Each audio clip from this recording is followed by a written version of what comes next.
નમસ્કાર મિત્રો, ઈરાવતી ચાર્ટ પેટર્નમાં તમારું સ્વાગત છે. તમે જોઈ રહ્યા છો બેંક નિફ્ટીનો કેશનો ચાર્ટ અને ફ્યુચરનો ચાર્ટ. હવે મોર્નિંગમાં મેં તમને 15 મિનિટ 9:15 પહેલાં મેં તમને લખીને મૂકી દીધું હતું ગ્રુપમાં કે બેંક નિફ્ટી ગેપ ડાઉન છે અને નિફ્ટી ગેપ અપ છે, એટલે મારો સેટઅપ બને છે સેલિંગ સાઇડનો અને હું સેલિંગ સાઇડ આજ રહીશ. બરોબર, આ ક્લિયર કટ મેં તમને લખ્યું સેલિંગ સાઇડ બની શકે છે, પણ એમાંય આપણે પેટર્ન જોવાની આવે. બાઇંગ સાઇડની પેટર્ન આપણે ઇન્ટરનેટ ટ્રેડર છીએ. બાઇંગ સાઇડ બનતો હોય તો એનો સેટઅપ બનતો હોય ત્યાં પાછો બાઇંગ સાઇડ એક નાનકડી ટ્રેડ લઈ લેવાનો આવે. બરોબર, આ ક્લિયર કટ. હવે અહીંયા બન્યું શું, જો આ 5 મિનિટ પછી આને આ સેટઅપ બની ગયો અને જેવો આ નીચે આવ્યો ને એટલે મેં સીધો કોટ લીધો આવડો. અહીંથી આજે નીચે આવ્યો એટલે મેં સીધો અહીંયા કોટ લીધો. પ્લસ અહીંયા હોલ્ડ કરવા લઈ ગયો ને આ કેન્ડલ મેં તમને ફોટો પડીને મોકલી દીધો. બરોબર, મેં કીધું જો આ સેટઅપમાં એક સરસ મજામાં મેં 120 નંગથી બેંક નિફ્ટીમાં આ શરૂઆત કરી છે. બેંક નિફ્ટીમાંથી કે મને સેટઅપ તો બહુ પરફેક્ટ સમજમાં આવે છે બેંક નિફ્ટીના, પણ યાર લોસ બહુ કરાવે, કારણ કે એના ઓપ્શન મુવમેન્ટ નથી કરતા. ક્યારેક એનું ફીચર એમનો સાઈડમાં રહેતું હોય, એના કેશ મુવમેન્ટ કરતો હોય, એટલે મેં બેંક નિફ્ટી છોડી દીધી. વળી પાછી આજથી પછી શરૂઆત કરી, થોડી ક્વોન્ટિટી શરૂઆત કરી છે, પછી પગાર દઈશ મારી જ્યાં લેવાની હોય ત્યાં સુધી તો હું. બરોબર, અને કાલ મેં ક્લિયર કટ કીધું તો આ પીએસ હોય, એક આ પીએસ હોય.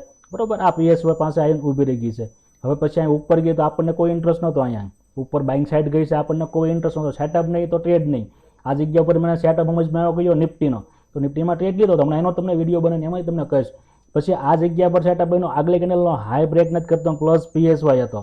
હવે સમજો આ કેન્ડલસ્ટિક પેટર્ન સમજો એટલે તમારો ટ્રેડ બધા પ્રોફિટ મળે. અને પછી એક મેં વિડીયો બનાવીને તમને નાખ્યો હતો બેંક નિફ્ટીનો જ તે આ જ સેટઅપનો, કે આ જગ્યા ઉપર નજર રાખજો. બરોબર, હવે અહીંયા શું બન્યું છે એ જ તે કેન્ડલ ઉપર જુઓ. આજ 15 મિનિટની કેન્ડલ શરૂ થઈ, પહેલી 5 મિનિટની કેન્ડલ હોલ્ડ કરી ગઈ. મારી માટે બેસ્ટમાં બેસ્ટ સેટઅપ. મને એ રીતના સેટઅપ બને એટલે હું છોડું જ નહીં, કારણ કે મારે એક વીક બન્યું છે મારી માટે બેસ્ટ. અને સીધો ગયો છે તોય હું એન્ટ્રી તો મારી જ દઉં, ન મારી દઉં એવું ને પછી કદાચ લોસ થાય તો હું બુક કરી લઉં. મારો સ્ટોપ લોસ ફિક્સ રહે. 50 પોઈન્ટનો બેંક નિફ્ટીનો સ્ટોપ લોસ છે અને નિફ્ટીનો તો 10 થી 12 પોઈન્ટ ને 15 પોઈન્ટ, ઇન્ડિયા વિક્સ 15 ઉપર હોય તો 15 પોઈન્ટ થઈ શકે. બરોબર, પણ બેંક નિફ્ટીનો ઓપ્શનનો સ્ટોપ લોસ 50 પોઈન્ટ ફિક્સ છે. બરોબર, આ ઉપર આ એક ટ્રેડ મુવમેન્ટ સરસ મજાની મુવમેન્ટ કરી ગઈ આવડ્યા, એટલે મને સીધો લગભગ 80-85 પોઈન્ટ મને આ એક વન ટ્રેડમાં આપી દીધો હતો. સરસ મજાના પ્રોફિટ થઈ ગયો. આપણે એટલા ઘણા થઈ ગયા. બરોબર, અને પછી એક અહીંયા સેલિંગ સાઇડનો સેટઅપ બન્યો આવડા. એટલે મેં તમને લખીને કીધું હતું કે ભાઈ સેલિંગ થઈ શકે છે અહીંયા, પણ હું લઈ ન શક્યો, કારણ કે મને ડર લાગી ગયો. મેં કીધું કદાચ ડોઝી બની ગઈ એટલે ન શક્યો. પણ પછી મારો સેટઅપ ક્યાં અહીંયા બન્યો, આ 1, 2 ના 3 આ સેમ સેટઅપ, અને પ્લસ અહીં મૂવિંગ એવરેજ અહીં બહાર સેજ આવતી હતી, એટલે પ્લસ મારો સેટઅપ ઓવર પરફેક્ટ થઈ ગયો. એટલે મેં અહીંયા પુટ લીધો, આનો લીધો, નિફ્ટીનો લીધો, બે પુટ મેં અહીંયા લીધા. આ પુટ નહીં લીધો પછી હોઈ ગયો હોય તો હું વચમાં ઠેકડા ન મારું. વચ્ચે ટ્રેડ કોઈ જગ્યાએ નહીં લેવાનો. હોઈ ગયો 5000 ભલે વહી જાય. આપણા સેટઅપે ત્યાં જ એન્ટ્રી કરવાની, વચ્ચે ક્યાંય નહીં. ભલે જ મુવમેન્ટ કરતો હોય, તમે જો એમ કદાચ 500 પોઈન્ટ કરી જાય ઓપ્શન, ભલે કરી જાય, નહીં એન્ટ્રી કરવાની. હવે રિસ્ક કવડું મોટું એ તમારા એ ટ્રેડ 10માંથી એકાદા 2 ટ્રેડ રાઈટ જાય, અને એ રાઈટમાં તે તમે ઊભા ન રહ્યો કોઈને. બરોબર, બાકીના તમારો લોસ રહે. એટલે એ વચ્ચે પડવાનું નહીં. યા સુધારી નાખજો, ટેવ હોય તો સુધારી નાખજો. મારી ટેવ હતી પહેલાંના સમય ઉપર, જ્યારે મને સેટઅપમાં એમાં કાંઈ ખબર જ ન પડતી. બરોબર, આ જ રીતના આ પરફેક્ટ સેટઅપ છે. સમજો સેટઅપ બને ત્યાં જ ટ્રેડ લેવાનો, ત્યાં એસએલ આપી દેવાનો થઈ જાય તો. બરોબર, હું તમને એટલા ટાઈમથી ગ્રુપમાં આપું છું, કોઈ જગ્યાએ એસએલ નથી થયો. એક જગ્યા પરથી તો મિડ કેપમાં 10 પોઈન્ટ લઈ ગયો. બાકી હું તમને પરફેક્ટ હોય ને તો જ આપું છું, નકર પછી ક્યારેક અમુક નીકળી ગયો હોય તો નથી આપતો.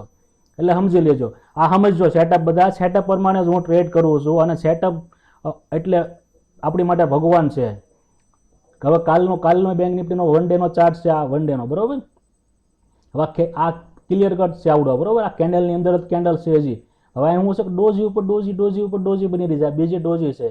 હવે કદાચ કાલે નીચે આવે ને તો ખાલી વેઇટ કરવાનું રહેશે કે કઈ રીતનું છે. બાકી ન કરી છે ને બેંક સાઈડે મુવમેન્ટ કરી શકે છે. બરોબર, અને ન કરે તો પછી આપણી માટે ક્યાં ઓલું છે. આપણે તો પીએસવાય પાસે આવે ત્યાં જ જોવાનું છે. અને આ ઉપરથી ટ્રેન્ડ લાઈન આવે છે, કદાચ ટ્રેન્ડ લાઈનને પાછી બ્રેકઆઉટ આપી દે અને પછી રીટેસ્ટ કરીને પછી પાછી આમ નીકળી જાય તો આપણી માટે બેસ્ટ સેટઅપ છે. રેડી, આ કાલનો સેટઅપ આ જ રીતનો. આ સમજવાનું ઓપન ક્યાં થાય ને મેન મહત્વનું છે. આપણે કાલે લઈને તો જતા નથી. આપણે ઓપ્શનનો કોલ પુટ લઈને તો જવાનું નથી. આપણે ઇન્ટ્રાડે ટ્રેડર છો, આપણે સવાર ઓપન થાય તે જ એન્ટ્રી કરવી. જ્યારે ભલે 5000 પોઈન્ટ ગેપ અપ ખુલે જાય કે ગેપ ડાઉન ખુલે, આપણને શું ફરક પડવાનો છે. આપણે તો જેટલા પોઈન્ટ આપણને મળી જાય એટલે આપણે રાજી ખુશીથી લઈ લેવાના. બસ આપણે એ જ જોવાનું. આપણને જે ચાલુ માર્કેટે જે મુવમેન્ટ મળે ને એ આપણે પકડવાની કોશિશ કરવાની. આ જ સેટઅપ પ્રમાણે જોવાનું. બરોબર, સેટઅપ બને ત્યાં ટ્રેડ લેવાનો, સેટઅપ નહીં તો ટ્રેડ નહીં. આ એક